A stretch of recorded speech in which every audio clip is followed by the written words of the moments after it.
Now, let me say something about the views of parents on this issue, because that, of course, is relevant.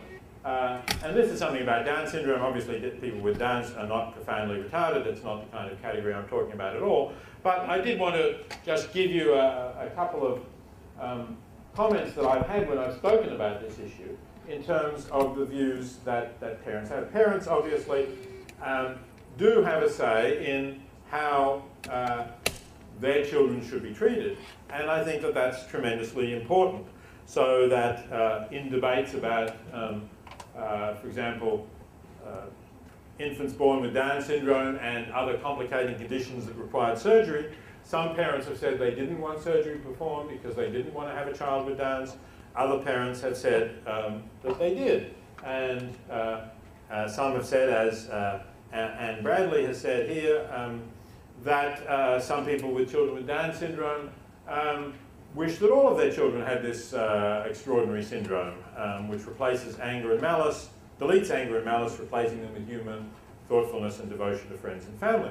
So that's fine for parents who have this view and make that choice, obviously. But there's also the contrary view that I've had expressed to me in letters when my views have been publicised on these issues, about parents whose children have been saved by doctors when they were born, in this case an extremely premature baby, although not actually as premature as many who are saved now, but who's had a lot of problems. And this woman wrote to me that had she known what was in store for her son, and had the doctors asked her whether they wished to intubate him, in other words, to keep him going on the ventilator so that he would survive, she would have said no. She would have said that would have been a gut-wrenching decision, but it would have been for the best, both best for her son himself and for the family and the other children. So the views of parents on these issues go in both directions, and I don't think, therefore, resolve the question in a way, if you like, in favour of protecting life in all cases. Rather, the arguments that I have suggested imply that parental choice ought to have an important role in decisions, at least in decisions for those with profound mental retardation, maybe in others as well. I want to mention also the case of Ashley that received a bit of publicity last year. For those of you who heard about it, this was the case of a girl in Seattle. There was some dispute about how profoundly or severely her cognitive disabilities were. It was said that she can't walk or talk, keep her head up, roll over or sit up by herself. She was fed with a tube, she didn't swallow.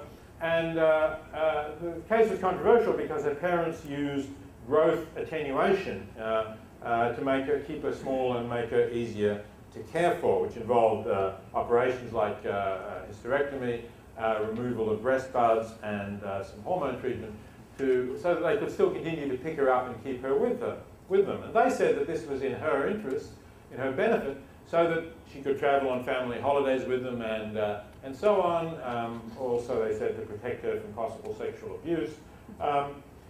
Now, it was a controversial issue. One of the things that I don't really agree with is a claim made in this Los Angeles Times article about it, which says this is about Ashley's dignity. Everybody examining a case seems to agree at least about that. Well, I mean, again, as I said before, the term dignity is a very vague term. I would say it's about what's in Ashley's best interests. We are prepared to use the term best interest for animals without too much hesitation. We know what that means. We're not prepared to use it for non-human animals.